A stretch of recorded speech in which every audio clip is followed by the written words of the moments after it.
Hello everyone. I lost the footage for the original sketching of the video, so I was left with two choices. One of them was to either do it all over again or to do what I did. And yeah, I chose this because it was easier, but it did add some things unique. So I hope you enjoy it. Now let's begin with today's tale.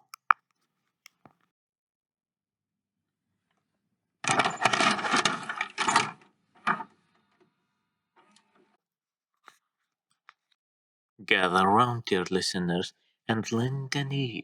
Today's tale is not a grand epic of empires or wars. No, it is a quieter tale, a gentler one. It is the tale of a beast, a giant, but one with a heart even larger than his formidable frame. A kind soul, a refuge in the storm, with whom many lost and weary souls have found comfort in this dreadful and bleak existence we call life. If you were to open your heart to it, truly open it, why, this creature would have shown the same boundless kindness even to you, or perhaps I should say, would have shown it. For you see, my dear listeners, this noble beast has long since perished. It left nothing behind but the memory of its once noble purpose. Or at least that is the tale known to the masses. Ah, but do forgive an old storyteller for his roundabout ways. I apologize, dear listeners, for meandering. I needed you to understand the chasm between what is well known and the truth, for you see, many of the stories I hope to share with you all, they hold truths that differ sharply from the accepted tales. That is why, as you may have noticed, I often betray sheer shock and surprise when confronted by the actual truth. But I digress. Let us return to today's tale. This beast is commonly known as the Wanderer. It traveled endlessly, ceaselessly from land to forgotten land, driven by a singular purpose to seek out those in desperate need. A fascinating particularity defined it. The very material composing its form was always shaped by the first being it took under its wing, or rather, upon its broad back. The wanderer we speak of today, its body was woven from living plants, leaves, and vines. Why? Because upon its back it carried the ancient protector of the forest, known as the Grand Fairy. The very moment our gentle giant awoke into this world, a profound yearning stirred within its vast chest, a deep, unshakable desire to help those in need, and northward called its soul. Thus, without hesitation, it began its journey, its great feet carrying it across the land until it reached a place whispered of in sighs, the Forest of Wonder. Oh, what a sight greeted it! A forest truly deserving of its name, adorned with countless fragrant flowers blooming in impossible colors, and sturdy ancient trees whose branches seemed to cradle the very sky.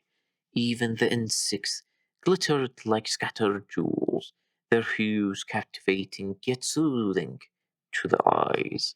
A gentle kaleidoscope amidst the green, enchanted, utterly enamored by the sights. The beast walked gleefully deeper into the embrace of the woods. Lost in the wonder, it did not notice what lay hidden beneath the soft moss and fallen petals.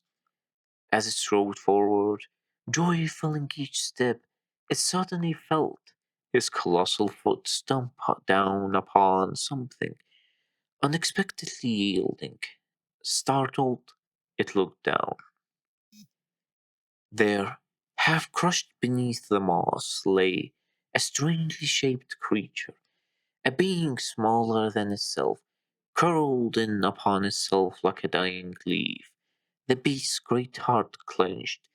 Gently, oh so gently it bowed, its enormous head low, low to the ground, with soft, reassuring strokes of its muzzle, as careful as a mother tending her newborn. It nudged the frail being. The strange creature stared, its eyes fluttering open to gaze up at the gentle giant looming over it. A voice thin, yet carrying an echo of imperiousness, even in its cracked bitterness, escaped it. You too, have you also come to add your mockery to my disgrace? The beast, undeterred by the harsh words, looked intently at the being, still unrecognizable and terribly diminished. It panted softly, a warm, moist breath washing over the creature, and then, with infinite care, it licked the creature's face, a gesture of pure, simple comfort. The creature let out a weak, surprised laugh, a sound like dry leaves skittering on stone. What folly possesses me to address such baseness to a soul as untarnished as yours? He murmured, the bitterness momentarily laced with weary self reproach. I am Ian, the last of the high fairy kings, as your eyes doubtlessly perceive. In this dishevelled husk I have been abandoned. My twilight is upon me. Understanding, or perhaps simply boundless compassion, filled the giant. It knelt, its great body encircling the fairy king, as if to offer a protective embrace.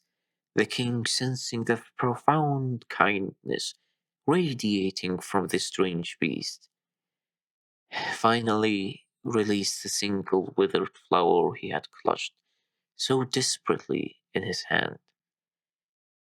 A sovereign sceptre, reduced to nothing more than a dying weed, his fragile fingers instead reached out to stroke the beast's massive leg. The touch, though faint, was an acknowledgment. The beast, overjoyed by this small connection, responded with another affectionate lick. The king slowly withdrew his hand, retrieving the grey, wilted bloom with a regal, if trembling, precision. You have our gratitude, he whispered, his voice barely as I, yet retaining a formal cadence, for the solace you attempted to bestow. Truly, but you must continue your path, child, for naught remains here for one such as you, save the spectacle of decay. The beast didn't move. Instead, it turned its long neck, looking pointedly towards its own broad, fur covered back. Then, with deliberate slowness, it turned its massive head back and pointed its muzzle directly at the king. Confusion flickered across Aeon's face, quickly mastered, then understanding dawned, bringing with it a tremor that was not entirely physical. His voice, when he spoke next, cracked like ancient porcelain, yet the words were measured. The tone of one accustomed to grave pronouncements. Do you comprehend what you ask? He breathed, disbelief warring with a fragile, terrifying hope. You desire us? To form the very core of your being? Gaze upon us, child. We are but a withered echo, like this blighted flower clutched in a falling hand. Our petals have long surrendered their glory, fallen to dust upon the wind. The vibrant hues that once proclaimed our sovereignty have faded nigh completely. Even the noble fruit that once graced our branches, lies scattered, forgotten. All is lost, save for one final bitter token. His gaze dropped with immense dignity, not in shame, but in solemn acknowledgment to the single rotten fruit clinging pathetically to a bare twig on his form, corrupted and withered, yet still home to the faithful tenant, a worm who gnaws within. He paused, the faintest warmth softening the bleakness in his voice. But know of this, child, even a worm endures, even a worm remains during the most harshest of storms. The beast looked at him straight on, his great eyes holding an unwavering certainty that cared nothing for words of decay or despair. It saw the king, not the rot. Seeing this resolute, silent acceptance, the king let out a faint, almost incredulous laugh. A sigh escaped him, perhaps of surrender to the impossible, perhaps the first fragile tendril of relief felt in ages. He drew himself up, the ghost of royal bearing in the set of his withered shoulders. Very well, let it be so. Thus, in that very moment, his essence merged with the beast's. The transformation was subtle, yet profound. The wanderer sighed, one shimmering with hints of gold and sunlit warmth, rippled like disturbed water. Its vibrant potential faded, replaced by the quiet resilience of the earth. Pale greens, the light browns of depleted soil, and the muted ochre of autumn leaves bloomed across his massive form. Its once golden hues had all faded, turning into the pale, enduring shades of the forest itself. It was no longer merely a beast carrying a king. It had become a living grove, a moving sanctuary crowned with faded royalty. The newly transformed wanderer rose, feeling the delicate, ancient weight settle securely upon its back, the weight of the once great fairy king Aeon. It took a step, then another, leaving the mossy hollow where despair had met compassion. His large eyes wide with innocent awe at the teeming life within. And as they walked, a voice frail, yet imbued with the quiet authority of a millennia began to speak from amidst the living foliage upon the beast's back. King Eon, his spirit mended but not healed by his colossal host, began to share his wisdom. In short, clear descriptions, he named the wonders around them, from the smallest iridescent beetle navigating a blade of grass to the towering ancient oak that seemed to hold up the very sky. He spoke of hidden mosses, fragrant blossoms, and the intricate dance of light and shadow beneath the canopy.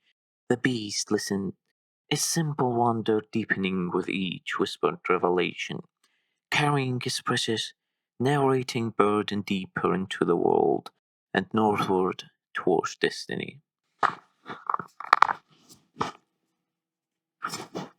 The wanderer continued, journeying onward, carrying the once great Eon, a living chronicle nestled within his foliage. After hours of travel through landscapes slowly shifting away from the deep woods, they reached the exit, the true edge where the forest embrace fully yielded to open lands. Away from the forest of wonder, and beyond this verdant threshold it moved on, its great head turning to look back at the wanderer with newfound reverence and respect.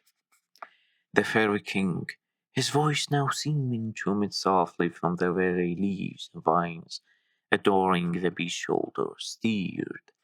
With a grace inherent to his being, he gently tapped the beast's neck with his now slightly less grey flower. Noble steed, he inquired, his tone regal, carrying the quiet resonance of the woods they'd left behind. Pray enlighten us. What are your intended plans beyond this open frontier? The beast halted, turning his great blunt-doubled head to regard the king. Utter confusion clouded his large, gentle eyes. It understood the question, but how to convey its simple plan? A low whine rumbled in his chest, rustling nearby leaves.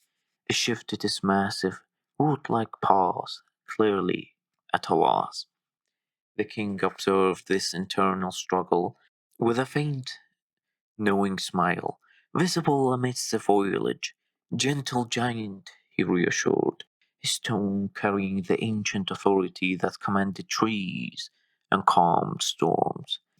Though I reside within this husk of a living sanctuary, the mantle of fairy king yet endures. I retain the ancient gift of tongues. Your growls, your barks, they hold meaning I can unravel. Speak your intent, child. We shall comprehend.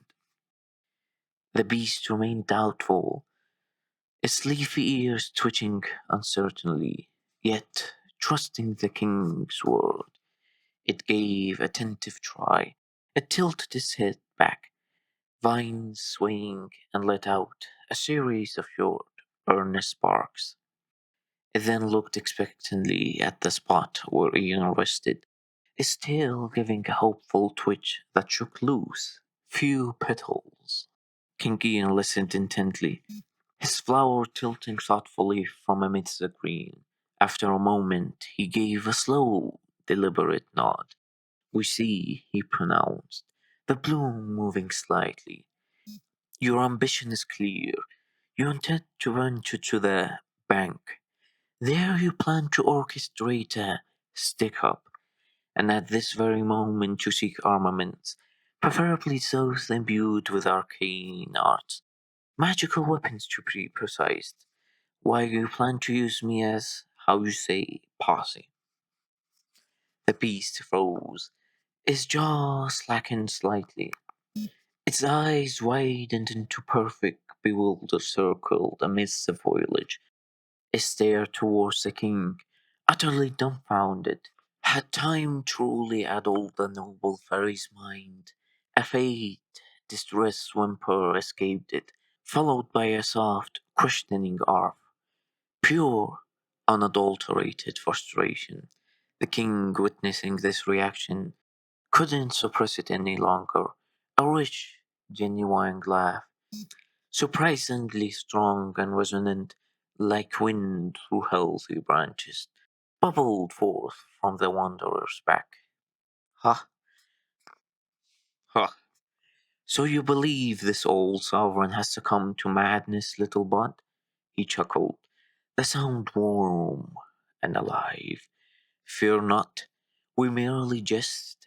Your barks, though earnest, spoke not of banditry, but of bearing northward, as you say. You wish to journey north. Understanding dawned on the beast's face, swiftly followed by pure unbridled joy.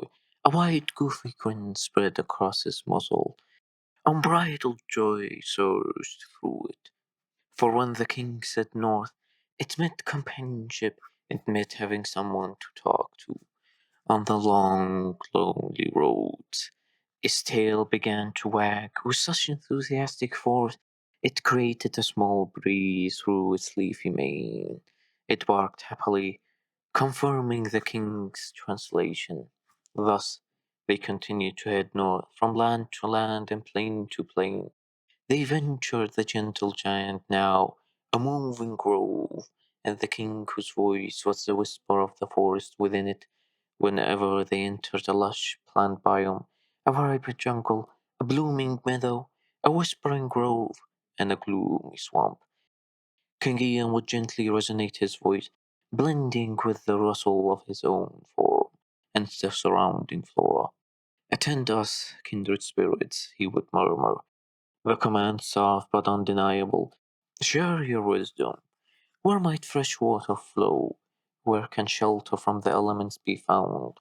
Where grows sustenance to sate the hunger of this noble wanderer?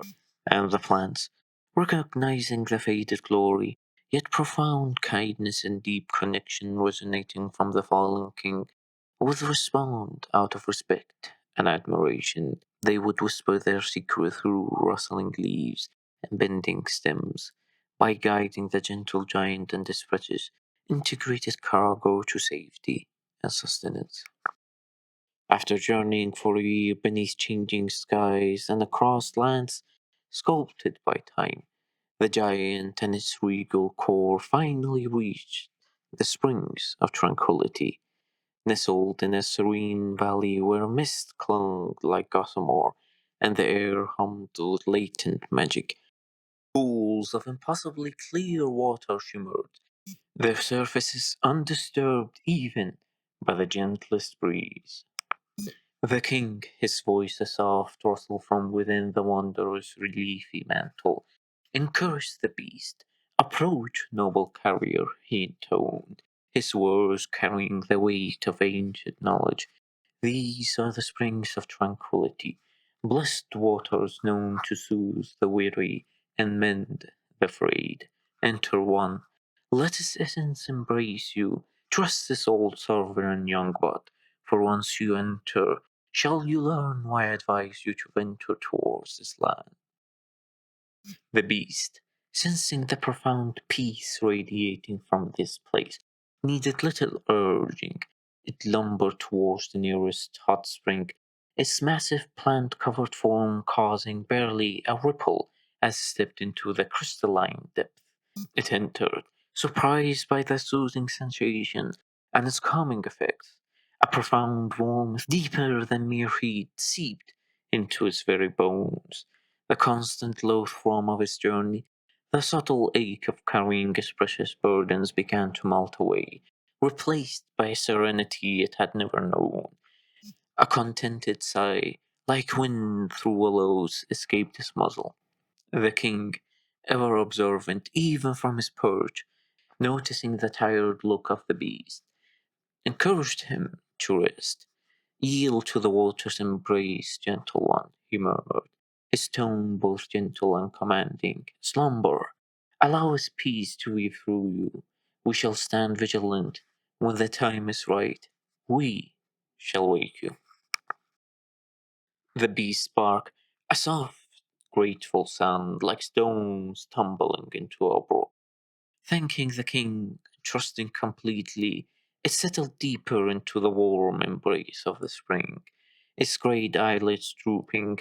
The pale greens and browns of his hide seemed to glow softly in the enchanted water as consciousness faded. After 15 minutes passed, a span measured not by the sun, but by the subtle shift in the water's luminescence, the king called out to the beast to waken him. His voice clear and resonant cut through the peaceful silence. Awaken, noble wanderer. The waters have bestowed their gift. Rise. The beast woke, blinking away the remnants of profound peace, feeling remarkably refreshed, invigorated in a way deeper than mere physical rest. It walked out of the spring, water cascading from its form in shimmering sheets. The weariness was gone, replaced by a vibrant energy. The king besieged him to gaze at a still spring. Behold yourself, child, he instructed, his voice holding a note of quiet expectation. Seek a reflecting surface, gaze upon the water's blessing. The beast, confused, complied. It padded to the still edge of a nearby pool and peered down. As it saw its reflection, it was surprised. Great clusters of vibrant flowers had sprouted on its body, delicate blossoms in hues of sapphire, amethyst, and sunlight gold adorned its shoulders, back, and flanks woven seamlessly amidst the existing foliage like living jewels. Its leafy mane was thicker, lusher, dotted with tiny star-like buds. Its once pale hues have now become vibrant, verdant, fit for one noble as it, and lastly, its leafy mane on top of his head had woven together, taking the form of a slick, stylish trilby. It tilted his massive head, utterly bewildered by this sudden, beautiful transformation. The king, with a faint smile, said, "Behold, the gift of tranquility. This is the effect these springs have on creatures like us," he explained, his voice carrying a wistful warmth. "For beings intertwined with the green essence, as we are, the springs nurture life. They coax forth hidden potential, allowing beauty to bloom even upon the sturdiest forms." The beast barked, surprised, his eyes wide in his reflection, but then his gaze shifted, focusing on the king's form nestled within his own foliage. A questioning whine rose in his throat. Why has no change happened to the king's appearance?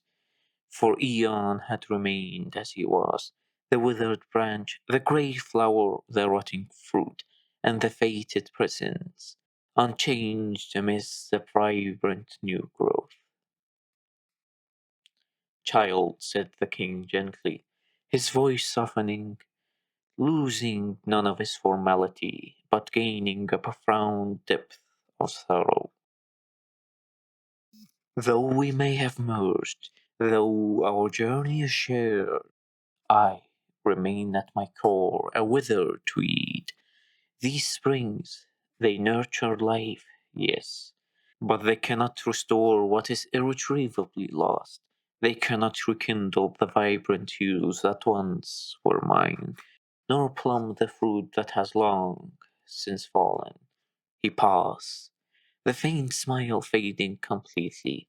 "I would have cherished for you to witness my form in its glory, to have tasted the sweetness of my fruit under a summer sun.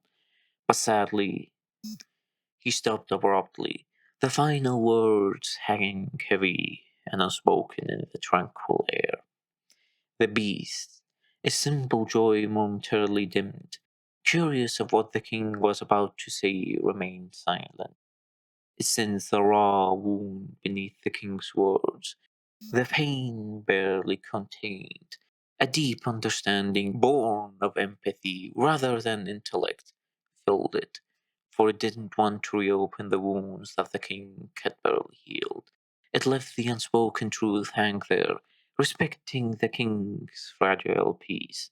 With a soft, sympathetic rumble, it turned its gaze away from the water, looking north once more. The vibrant flowers upon his back seemed to nod gently in the soft valley breeze, a silent tribute to the king's enduring sorrow amidst their borrowed beauty.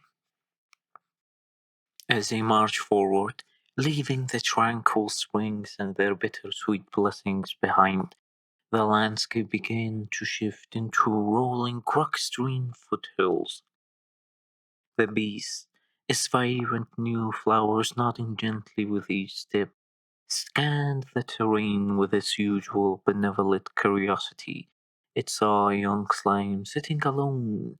The creature was a pitiful sight, a puddle of unstable, quivering blue ooze, barely able to hold on to its physical form. It seemed moments from dissolving entirely, its edges shimmering and threatening to run like spilled ink. The beast walked towards it, its massive plant covered form moving with surprising quietness. Curious, it lowered its great head, sniffing gently. It barked at it, a soft, questioning bark, as if wanting to ask what is wrong. Its large eyes held nothing but concern. But the slime couldn't understand the beast.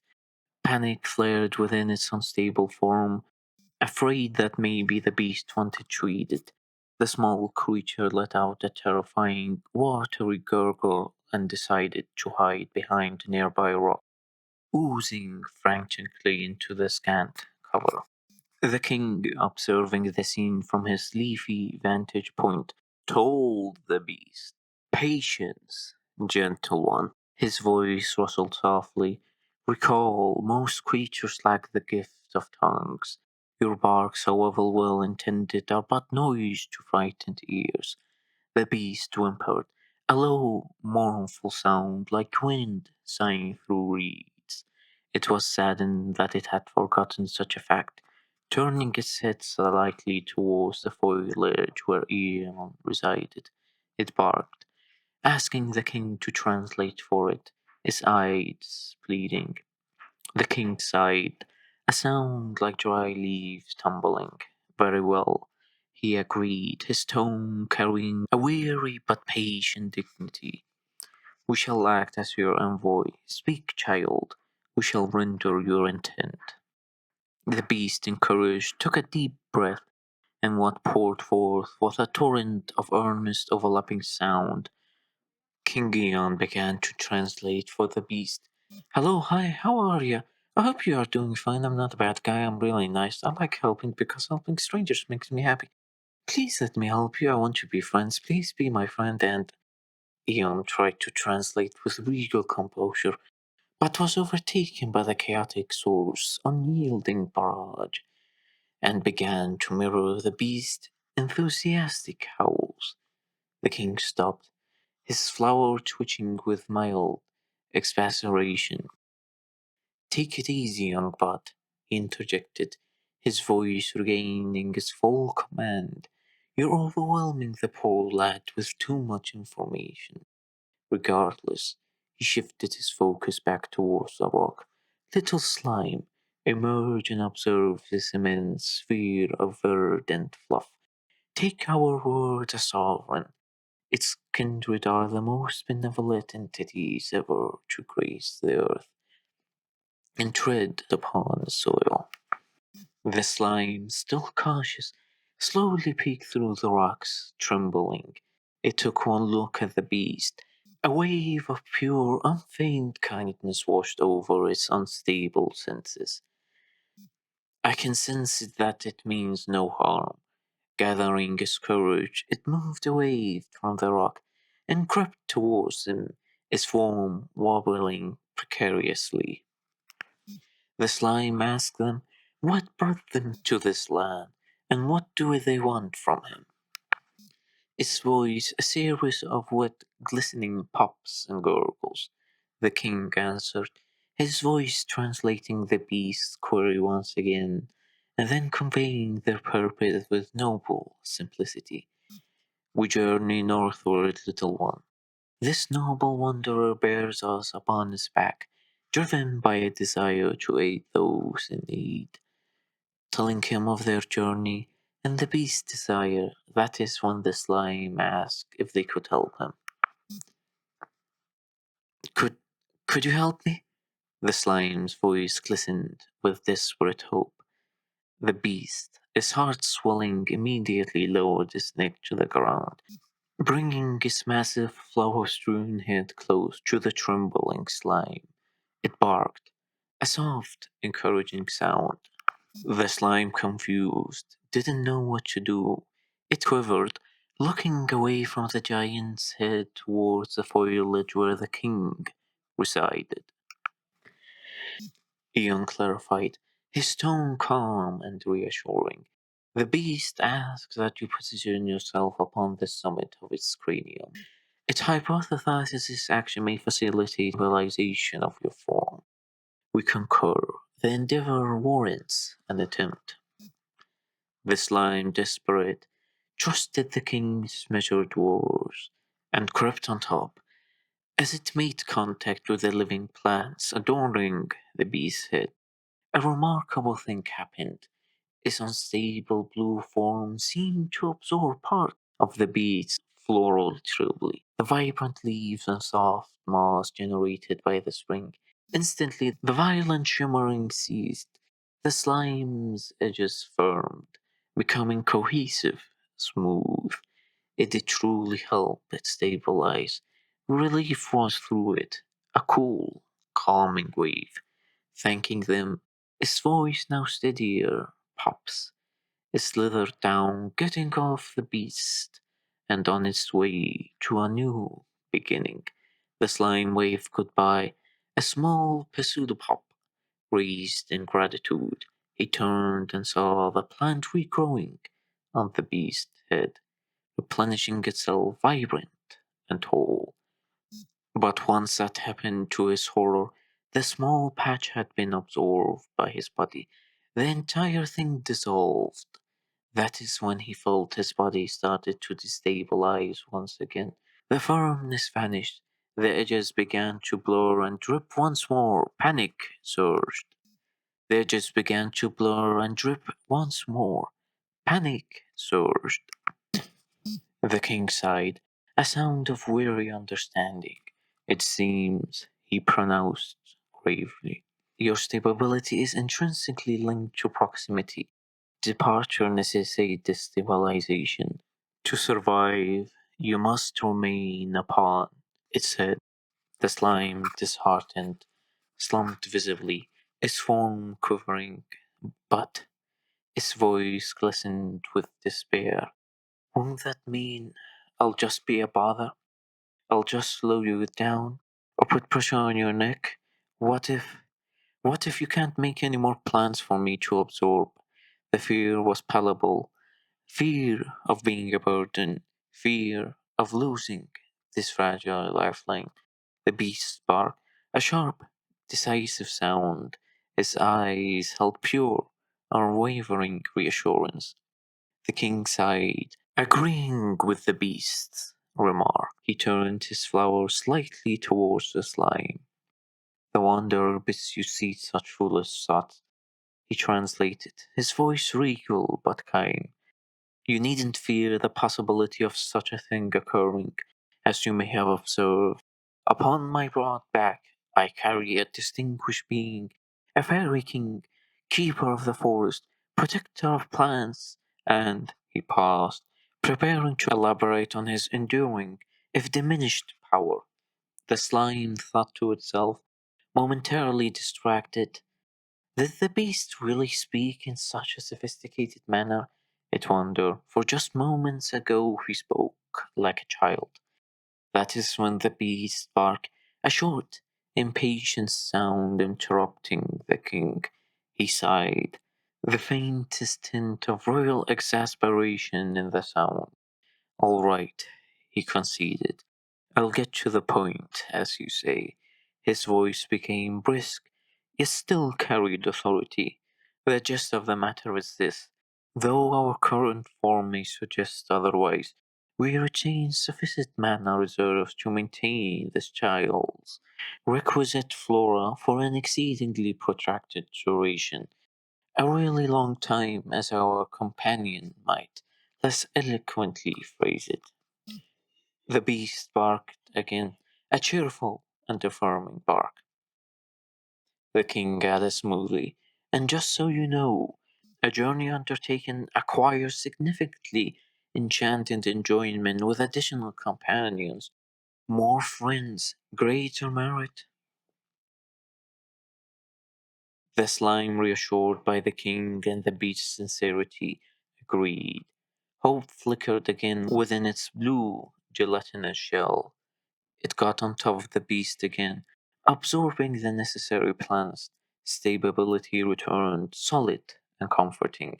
It settled onto the great floral head, a small blue crown upon the verdant giant. A silent agreement passed between them all. Thus they continued on their journey, the verdant wanderer now crowned with a small stabilized lime. King Ian, a quiet presence within his leafy mantle. As they left the rocky terrain behind, the land began to rise. Gentle slopes gave way to steeper inclines, and the air grew crisper, thinner. They reached the high mountain. Its peak scraped the belly of the clouds, ancient and imposing. The slime nestled securely amidst the plants on the beast's head. Its blue form, calm now, asked if they could gather some of the rocks they might stumble upon on their journey. Its voice was a series of soft, glistening pops. Can we pick up some of them? as we go up. The beast, plodding steadily upwards, barked in confusion. A short, puzzled bark. It tilted its great head slightly, making the slime wobble for a moment. It wondered why. The slime, noticing this, said, "Because I want to make a hat. I want to make one similar to the one that used to adorn your head," it explained, its voice firmer now, tinged with shy determination. The beast barked joyfully, a deep, rumbling sound that echoed off the stone faces, like friendly thunder. At it understood the simple joy of adornment, as it felt that sensation surge through it when the flowers bloomed on its body. As they climbed the mountain, the beast would pause obligingly whenever the slime pointed, a quivering pseudo popped towards an interesting rock. Smooth river stones, jagged volcanic shores, glittering flecks of quartz, and many more, that made no sense how they reached such altitudes. It would carefully pluck them with surprising dexterity in its large jaws, and placing them gently upon Aeon's branches near the slime would then carefully gather and store each chosen stone securely within a small, stable pouch it formed in its body, building its collection for the future hat. The beast barked again, a different sound this time, softer, more insistent. It paused, looking back, trying to peek at the slime pierced amidst its flowers and the growing pile of stones. The slime, confused, didn't know what to say. It quivered slightly, unsure of the meaning behind this new vocalization. He looked at the king, seeking guidance. The king sighed, a sound like wind through high crags. He understood the beast's unspoken question, a question born of growing kingship. Very well, he acquiesced, his voice grave. The wanderer wishes to understand, how came such a fate to befall you, young one? The slime, hesitant at first, his form shimmering with remembered pain. Then slowly the words began to flow. I'm I'm not a normal slime, it confessed, his voice gaining a harder, deeper tone. I'm a gem slime, my kind. We we gather rocks and minerals. We hold them inside, and over time we make a special gem, unique and beautiful. A pause hung heavy, filled only by the wind.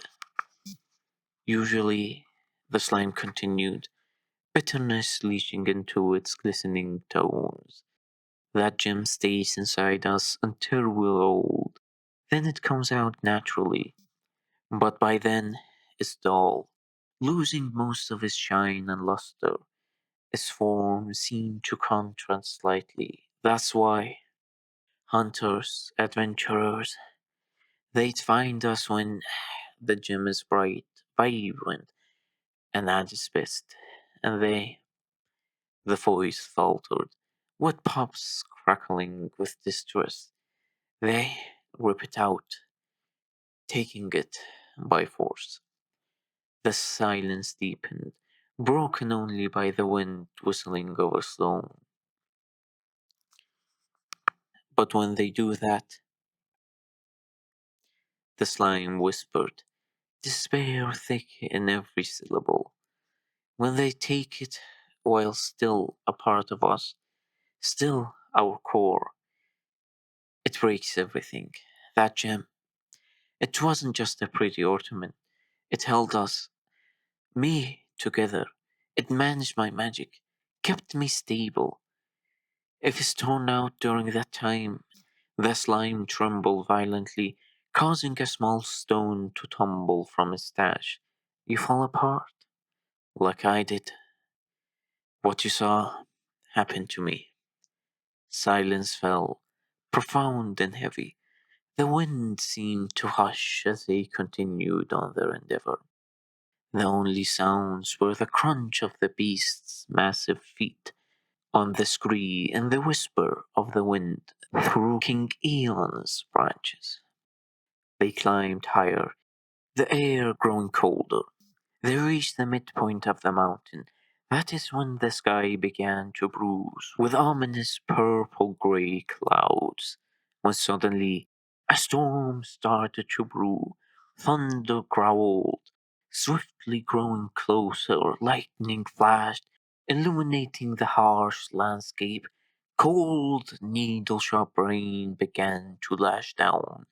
Noticing this and the thick silence, a silence heavy with sheer sorrow and the sudden fury of the elements, the king spoke. Shelter, noble bearer, a tempest approaches. Head to that cliff in the rock, swiftly now.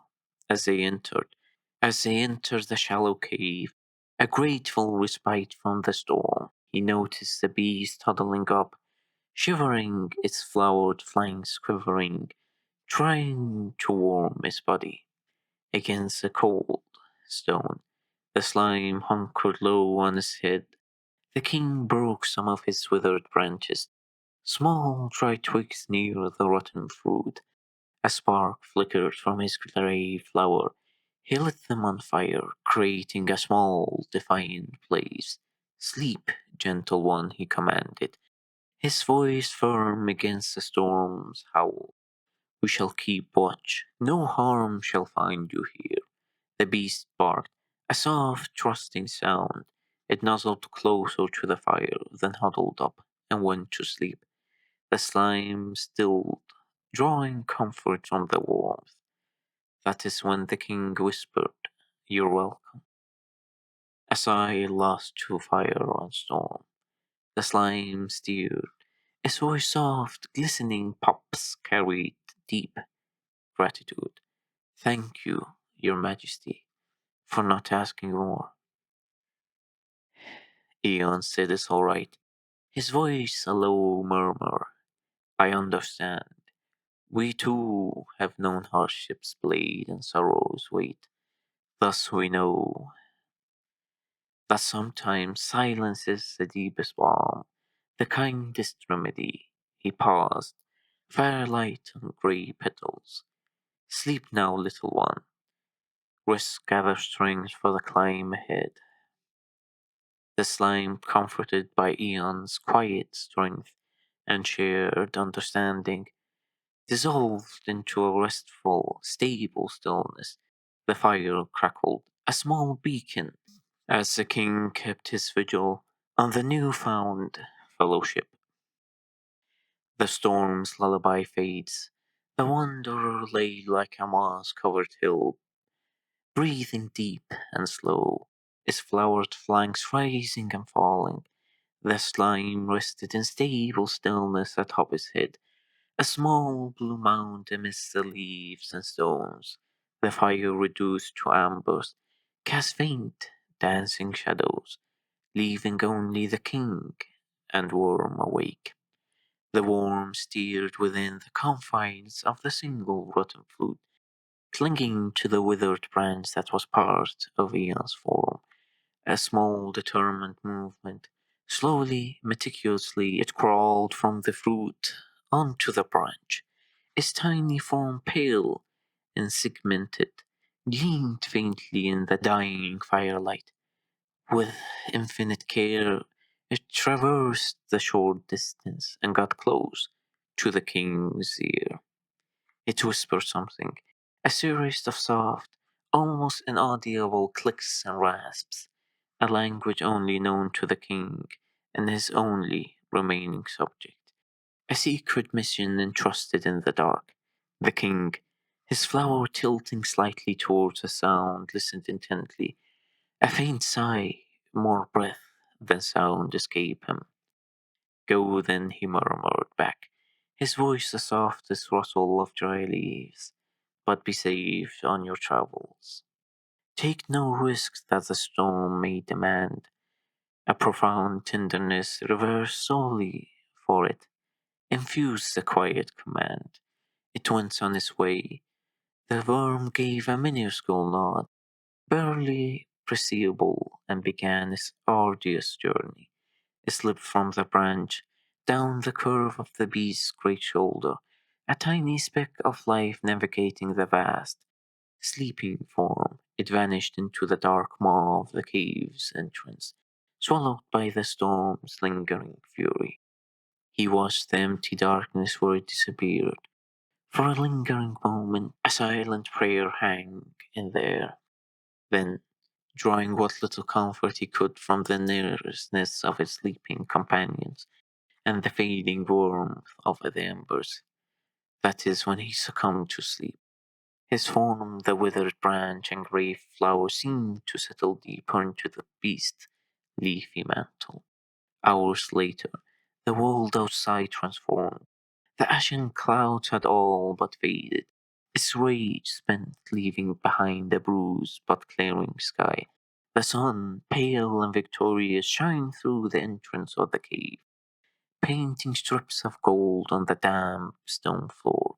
The air was sharp and clean, washed by the tempest, and what a sight greeted the waking world. The tiny pale worm was dragging a comically sized sack. It was ludicrously large for it, a rough woven burlap monstrosity easily larger than the beast's head. The worm hauled it with grim determination. Inch by laborious inch, its tiny body straining against the immense burden, pulling it through the cave's entrance into the growing light.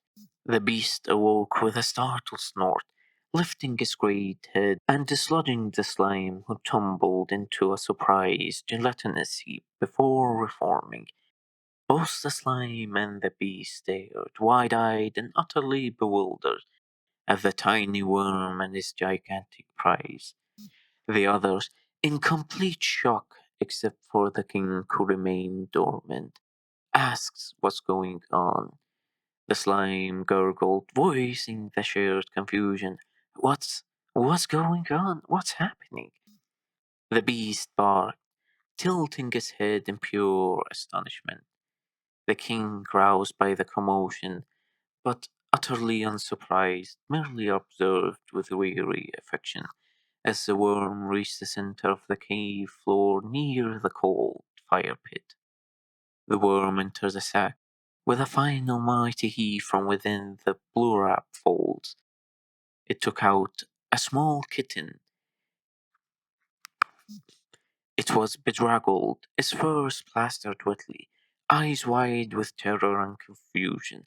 The worm gently, yet impossibly for a creature his size, carefully placed the kitten as the center near them. The kitten shivered violently, a tiny ball of sodden fluff.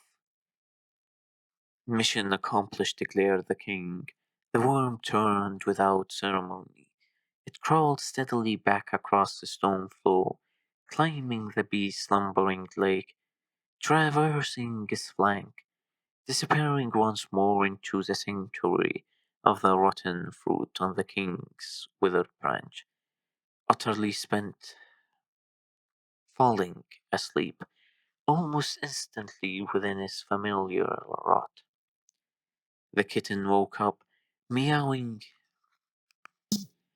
The king, understanding their bewildered sight, focused his vision on his flower and uttered a single word, rose, his voice soft but carrying clearly. The worm brought it for you, he gestured with the bloom, pointing at the kitten. Because she knows your nature, noble wanderer. She knows you love helping those in need. His gaze softened. This poor kitten, it has lost its parents. Utterly alone in the storm's fury, the worm, it thought it might bring you happiness. It sensed a shadow upon your spirit, a weariness deeper than the road. It believed you needed something to cheer up. The beast turned its head towards the food where the worm slept. Utterly spent, its massive eyes, usually bright with simple joy, held a deep, thoughtful sadness for a moment. and barked softly.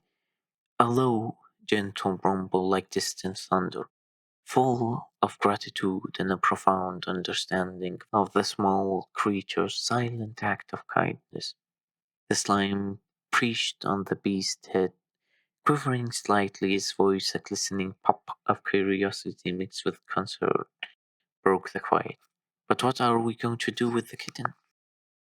The kitten woke up, meowing, as if calling for his parents. Desperately, but sadly, no response. His pitiful wails echoed off the cold stone walls, high pitched, trembling, utterly alone. It shivered violently, a ball of drenched, matted fur, eyes wide with primal terror, scanning the shadows for familiar shapes that weren't there. But no response came from the empty dark beyond the caves. The king, his voice a calm anchor amidst the distress, attend the foundling, he instructed, his tone gentle but carrying authority. The sack procured contained sustenance, retrieved nourishment, and offered comfort to the youngling. They sprang into action. The beast carefully nosed open the comically sized sack. Inside, they found dry meat, hard cheese wrapped in cloth, and a small water skin.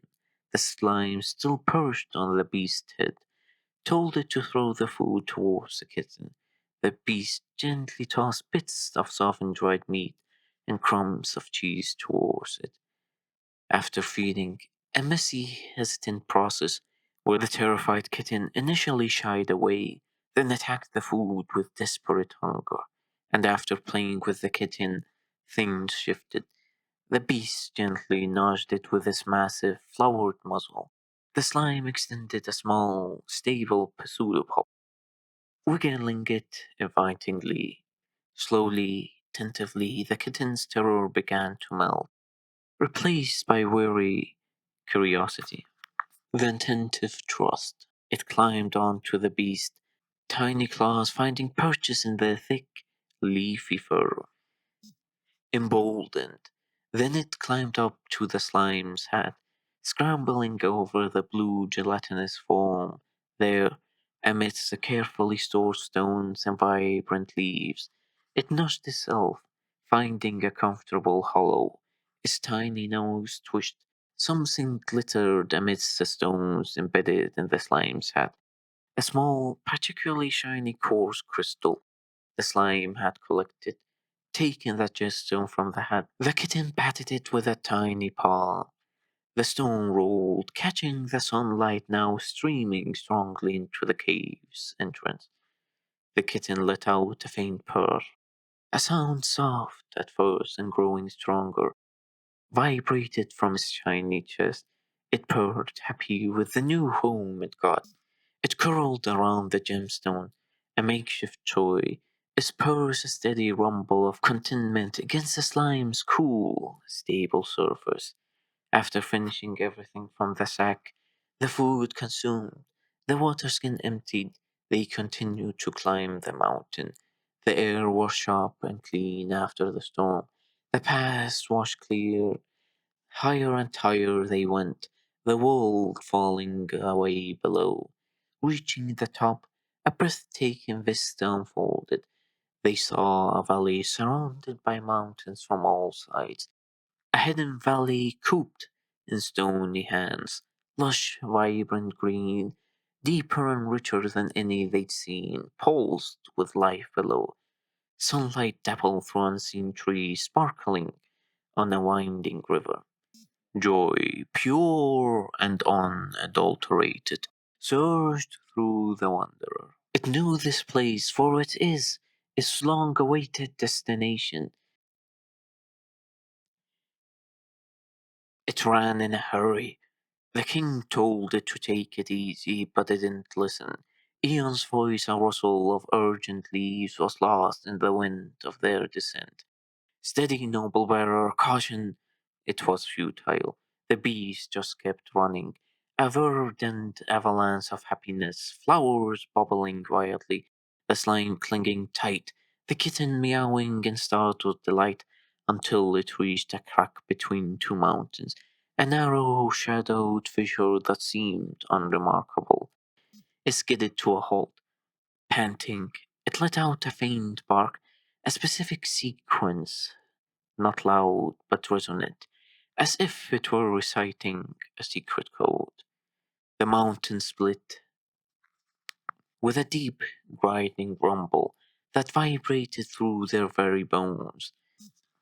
The massive rocky faces parted, stone slid against stone, revealing a smooth, downward sloping tunnel, carved into the very mountains, leading into the unknown as sunlight poured down its length. The lion asked what is going on, but the beast did not answer. It was already moving forward, trembling with anticipation. He asked the king, who responded with a single word: patience. Ian's voice, though strained from the wild ride, held a profound awe. Soon we shall witness the answer to this mystery. The kitten kept meowing, scared and confused, clutching his gemstone tighter. Unnerved by the mountain's movement, the slime tried to calm it down by splitting parts of his body to put on a show.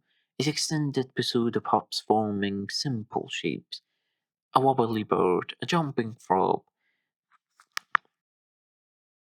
But as they performed, once a plant was absorbed, they just melted. Without a stabilizing connection to the wanderer's plant, the separated parts lost cohesion instantly, flowing back into the slime's main form. The kitten watched, momentarily distracted, but still anxious. That is when they finally reached the exit, and what awaited them was a marvel of a sight. Plant life long since thought to have gone extinct, flourishing with vibrant hues. Giant ferns unfurled fronds like green cathedral windows.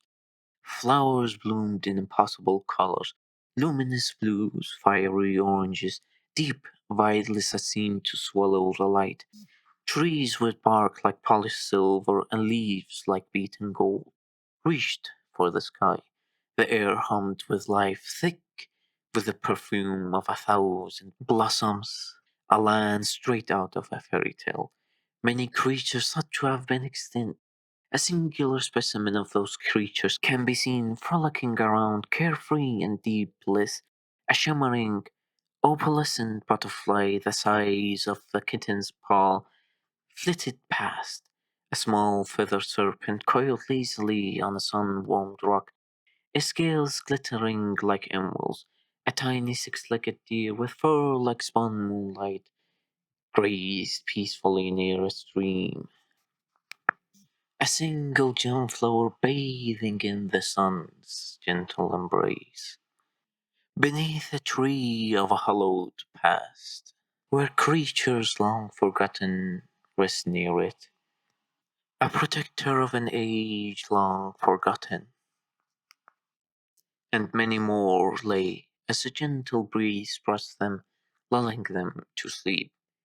Scattered throughout the valley, nestled in flower beds or beneath ancient trees, were creatures like the wanderer, great gentle giants formed of moss, stone, or living wood.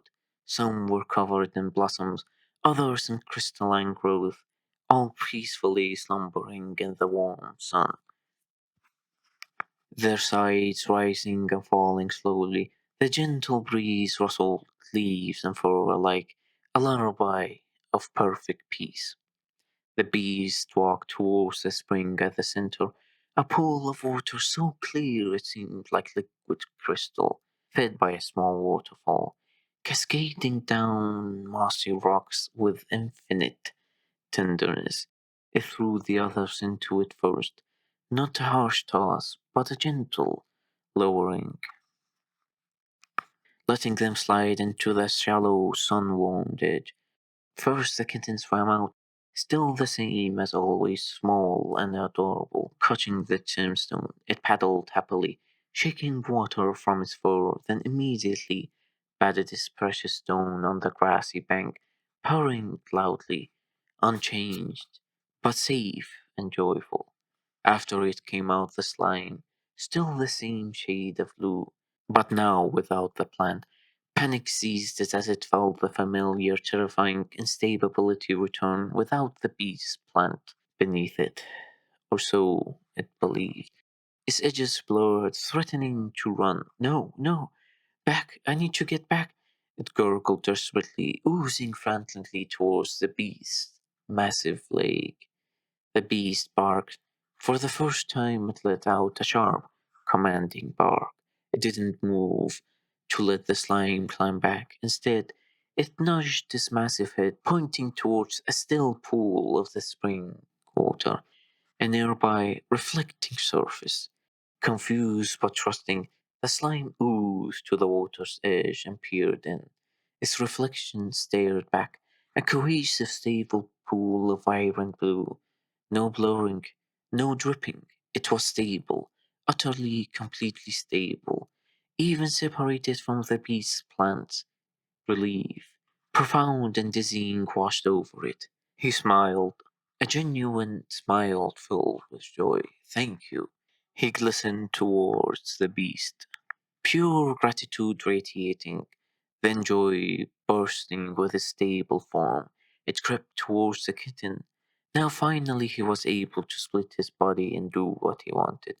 With confident ease, it extended pseudopops, forming tight ropes between blades of grass, creating jiggling balls of pure blues, somersaulting in mid-air, a vibrant, joyous acrobatic show for the kitten's entertainment, with many animals playing the part of the actors. The kitten was utterly enthralled, its gemstone momentarily forgotten. The king walked out, his once disheveled form nothing more than a fleeting memory. The withered branch, the grey flower, the aura of decay, it dissolved like mist under the valley sun. His form returned to that of a human with the unique features of a fairy. He stood tall and slender, bearing the marks of time and trial. Twisted living wood, now polished and strong, encircled his brow, set within it, gleaming like captured dewdrops, was the fruit, echoing the nobility of his prime, now luminous and perfect. No longer will the fruit and branches symbolize his decay, for now they have morphed into a crown fit for a king. But not everything was perfect. The transformation was profound, yet incomplete. His wings, which were the leaves in his previous form, now unfolded into great diaphanous veils shimmering with a faint iridescence. They were tattered, frayed at the edges like ancient parchment, bearing rents that spoke of battle's loss. His hair, white and vibrant as starters, was thick at the sides and back, but thin at the middle, a silver cascade framing his head, yet revealing the vulnerability of his scalp. His right hand but a faded memory, the sleeve of his simple moss green tunic ending abruptly at the wrist, the vibrant hues of his past still but a faded memory. As his flesh held the pallor of moonlight on snow, not the sun-warmed gold of his legend, yet the bloom he clutches oh so desperately in his hand is now a thing of breathtaking beauty. Deep indigo petals fading to violet at the edges, pulsing softly with a gentle, mystic light. He stood for a moment, breathing the valley's perfumed air. Then, as if a dagger pierced his heart, he looked around frantically, calling out the name of the worm, Rose. A name dear to his heart that only now he recalls. Rose, his voice clear and strong now, yet laced with panic, echoed through the tranquil glade. He looked and surged, turning swiftly, his tattered wings fluttering with distress, scanning the grass, the water's edge. and the beast resting, but couldn't find her. Terror gripped his newly restored features. The beast barked, a sharp, grounding sound, not loud, but filled with calm reassurance. He listened, the panic momentarily stilled by the familiar tone. Calming down, he took a shuddering breath. Understanding dawned. He focused on the shimmering water. Moments later, she walked out. Rose emerged from the spring. Her hair turned vibrant like the stars, a cascade of night black silk interwoven with countless minuscule points of light that glittered like a captured galaxy.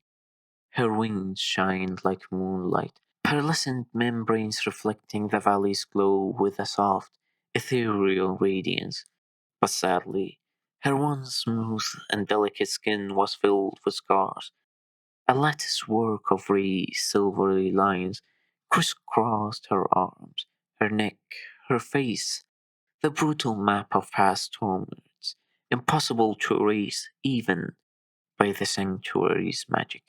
Her eyes, as she shouted frantically, I can't see, my liege, where are you? Please, my liege.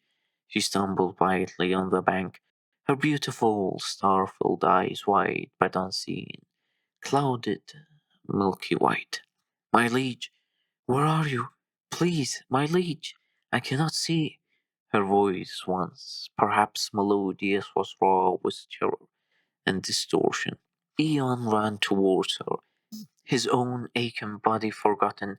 Embracing her, he gathered her trembling form close, his one hand gentle on her scarred back, his chin resting on her starry hair.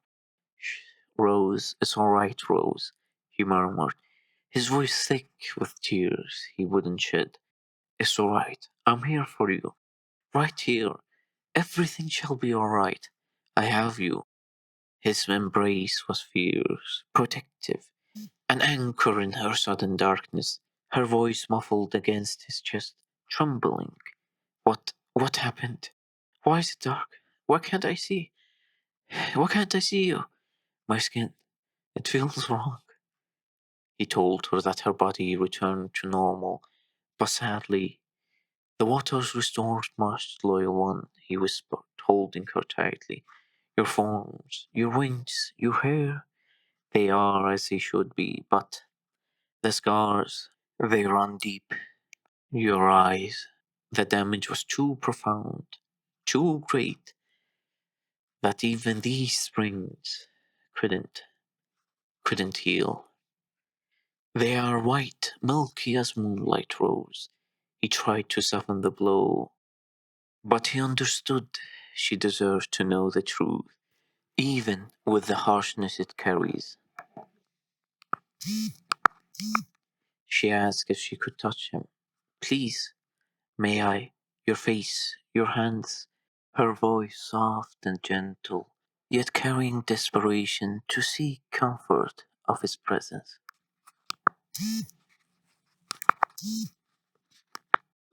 He answered softly, "Yes," gently guiding her hands upward.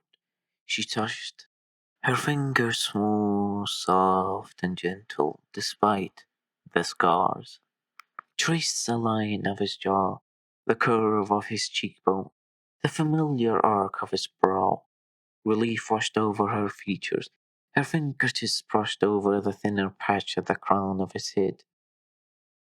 A small frown touched her lips as her left hand found his left, stronger hold. But sadly, when her right hand groped, finding only empty air where his right should be, her breath hitched. She gasped. He told her it's all right. "It's all right," he repeated, his voice steady, catching her searching hand in his single one. "I'm still here. We are both restored enough. We endured enough." As they walked towards the beast, hand in trembling hand, Rose leaning on Ian for guidance, Ian called out, "Noble wanderer," his voice regal, yet filled with awe. "What is this sanctuary, this marvel? The beast barked, a long, complex series of sounds, growls, yeeps, whines, and rumbles. It was a story, or a tale, you might say, an explanation of the sacred land. Ian stood tall, Rose clinging to his arm, his face a mask of intense concentration as he absorbed the beast's tale. He didn't interrupt, didn't question. His focus was absolute, unwavering. When the beast fell silent, Ian bowed deeply, a gesture of profound respect from king to beast. "You have our deepest gratitude, gentle giant," he said, his voice thick with emotion, "for the journey, for the sanctuary, for everything." Eon stepped forward and gently placed the vibrant blue and purple blossom he still held into the thick foliage upon the beast's tender ears. A final token, a symbol of trust relinquished, hope passed on. "Keep it safe, gentle one." He walked towards the distance, clutching Rose's hand tighter, turning. He didn't look back at the valley's wonders or the slumbering kin of the beast. His focus was solely on Rose. He led her gently away from the spring towards a quiet grove bathed in the golden light of a late twilight sun. His hand now her anchor in the darkness. The beast barked one last time, a soft, deep sound like distant thunder, a farewell, a blessing, before going to sleep near the spring. It settled its great bulk beside the crystal clear water, amidst the vibrant flowers adorning the edges. It lowered its head, eyes closing, its breath deepening and sinking with the valley's gentle breeze. As it took one last look at its companions, happy that its last sight before slumber claims it was the slime, stable and joyous, performing impossible, gravity-defying leaps and rolls for the utterly enthralled kitten who chased the gemstone. The slime now juggled effortlessly, and in the distance, under the first emerging stars, sat King Eon and Rose. His hand guided her to a soft, mossy bank. As they sat down, he placed his arm around her shoulder, her head resting against him. He wasn't looking at the valley or the beast. He was gazing up at the vast, darkening sky, looking at the stars with Rose, describing the constellations in a low, soothing voice for his blind night, painting the heavens with words as she listened, her face tilted upwards towards the starlight she could no longer see, but feel from his voice. "I There is so much I wish to tell you all, but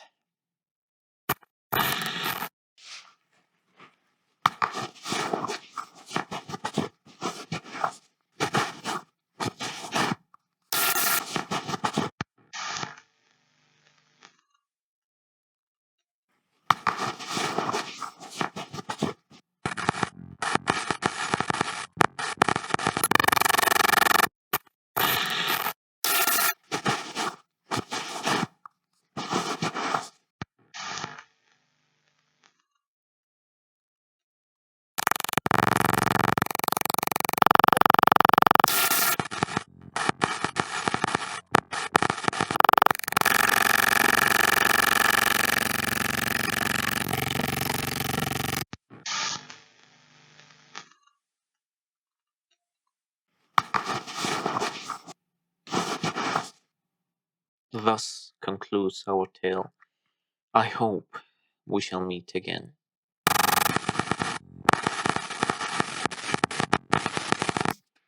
If you enjoyed today's video, please leave a like, subscribe, and comment down below. Until next time.